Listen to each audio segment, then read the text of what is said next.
नमस्कार दोस्तों, हर्षित द्विवेदी एजुकेशन में आपका स्वागत है। मेरा नाम है Vineet Sagar. University grants Commission of India 21 universities को फेक डिक्लेयर किया है। यह भी बोला है कि इन यूनिवर्सिटीज के पास कोई पावर नहीं है डिग्रीज ऑफर करने का। तो आज इस वीडियो में ये कौन कौन से यूनिवर्सिटीज है ये हम देखेंगे। साथ साथ में university grants Commission of India का नॉर्म्स क्या है एक एक यूनिवर्सिटी को रिकॉग्नाइज करने का, वो भी हम डिस्कस करेंगे। शुरुआत करते हैं दोस्तों। यूनिवर्सिटी ग्रांट्स कमीशन के हिसाब से ये 21 fake institutions university grants commission act 1956 के अगेंस्ट फंक्शन कर रहे थे। इनमें से 8 फेक यूनिवर्सिटीज दिल्ली से है, 4 उत्तर प्रदेश से है, 2 वेस्ट बंगाल एंड ओडिशा से है, कर्नाटका, केरला, महाराष्ट्र, पुदुचेरी एंड आंध्र प्रदेश में से एक है। यूजीसी इन यूनिवर्सिटीज का लिस्ट पब्लिश किया है और इन्हें सेल्फ स्टाइल्ड अनरिकॉग्नाइज्ड इंस्टीट्यूशंस कहा है। वैसे कौन कौन से यूनिवर्सिटीज है, जैसे मैंने आपको बोला दिल्ली में 8 है। All India institute of public and physical health sciences, commercial university limited, United Nations university, vocational university, ADR centric juridical university, Indian institution of science and engineering, Vishwakarma open university for self employment and आध्यात्मिक विश्वविद्यालय।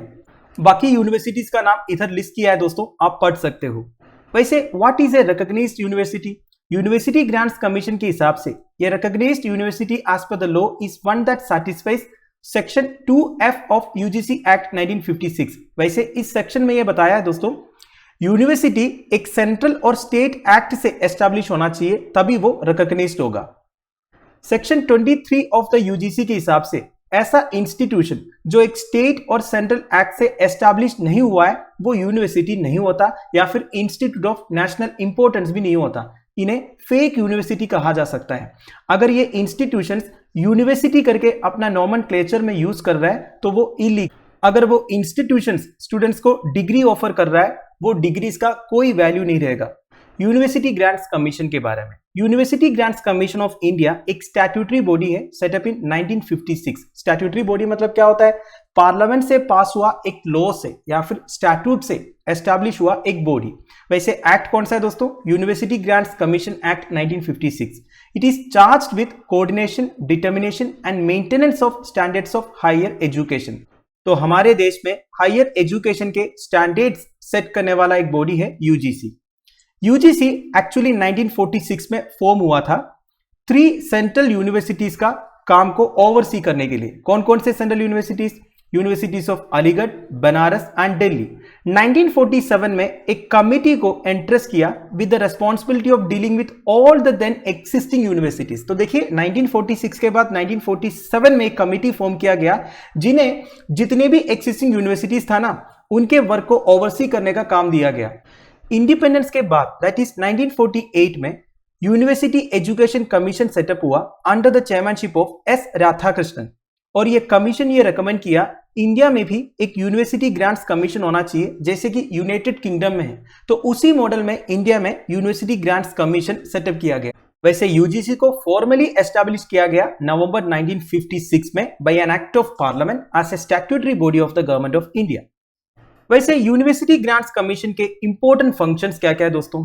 Number 1, it provides recognition to the universities in India. तो India में जितने universities है इन्हें recognition देने का काम यूजीसी का है।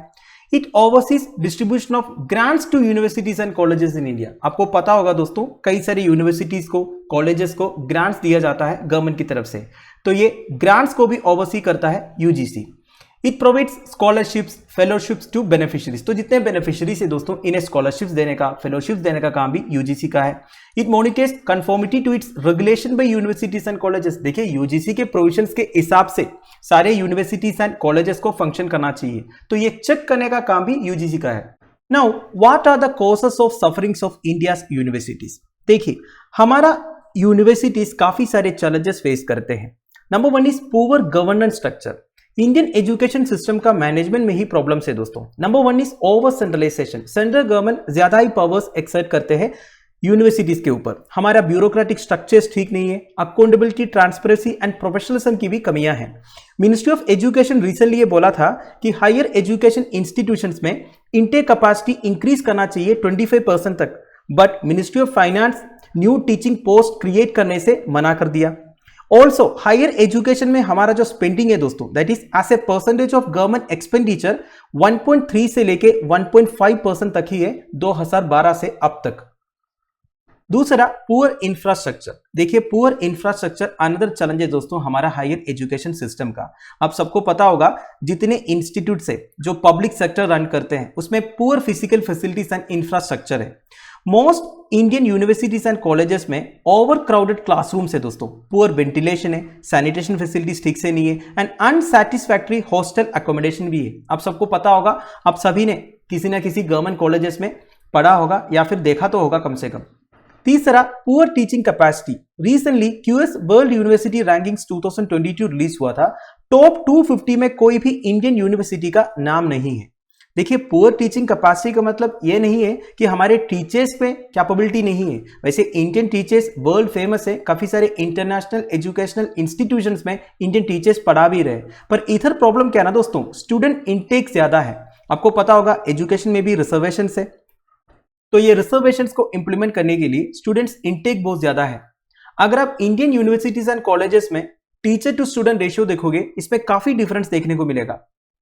Finally, इनएडिक्वेट research grants. जैसे मैंने आपको पहले बोला, 2012 से अब तक टोटल गवर्नमेंट एक्सपेंडिचर का केवल 1.3 to 1.5% spending on higher education है, तो इसी वजह से इनएडिक्वेट रिसर्च ग्रांट्स दिया जाता है दोस्तों। वैसे आपको पता होगा जो पीएचडी परस्यू करते हैं उन्हें मंथली स्टाइपेंड वगैरह मिलते हैं 30,000 का। जो गवर्नमेंट आईआईटीज में एमटेक करते हैं या फिर पोस्ट ग्रेजुएशन करते हैं, इन्हें 12,000 का रिसर्च ग्रांट्स मिलता है। ये भी टाइम से दे नहीं पाते, किसी को फेलोशिप्स मिलते ही नहीं है, तो ये इनका रिसर्च को डायरेक्टली या इनडायरेक्टली अफेक्ट करते हैं। वैसे इंडिया में टोटल 1040 यूनिवर्सिटीज है दोस्तों, बट 2.7% पीएचडी प्रोग्राम्स ऑफर करते हैं।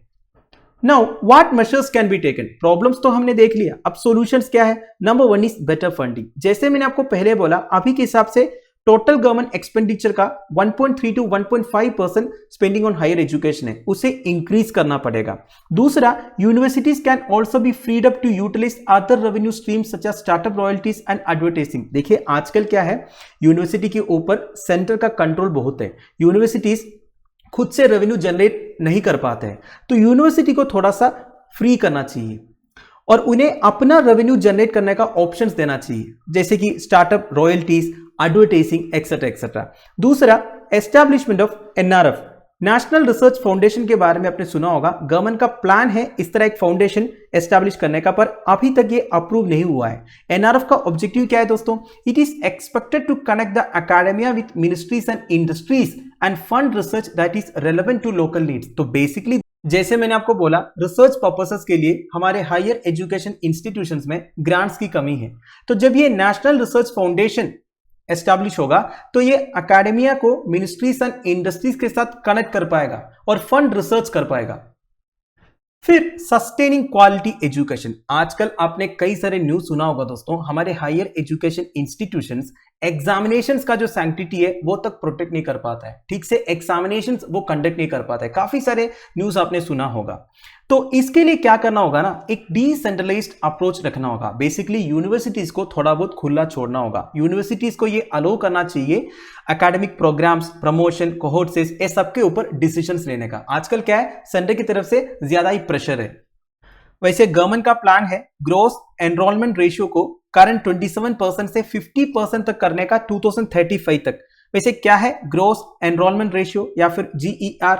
परसेंटेज ऑफ पॉपुलेशन जो एजुकेशन अटेन करने के लिए एनरोल कर पा रहा है। अभी के हिसाब से केवल 27% है हमारा, तो उसे 50% तक इंक्रीज करने का टारगेट है गवर्नमेंट ऑफ इंडिया का। तो इसके लिए इंडिया को प्रिपेयर करना पड़ेगा अपने आप को। कैसे? एक तो नए हायर एजुकेशन इंस्टीट्यूट्स ओपन करना पड़ेगा और जो existing higher education institutes and universities है उनके स्टैंडर्ड्स भी इंक्रीज करना पड़ेगा। वैसे दोस्तों देखा जाएगा तो मिनिस्ट्री ऑफ एजुकेशन द्वारा जितने एजुकेशन कमिटीज सेटअप किया है उन्होंने भी ये रिकमेंड किया है कि यूनिवर्सिटी ग्रांट्स कमीशन में रिफॉर्म्स होना चाहिए। इस बारे में आपका क्या कहना है, आप मुझे कमेंट बॉक्स में बता दीजिएगा। Thank you for watching, bye bye, have a nice day.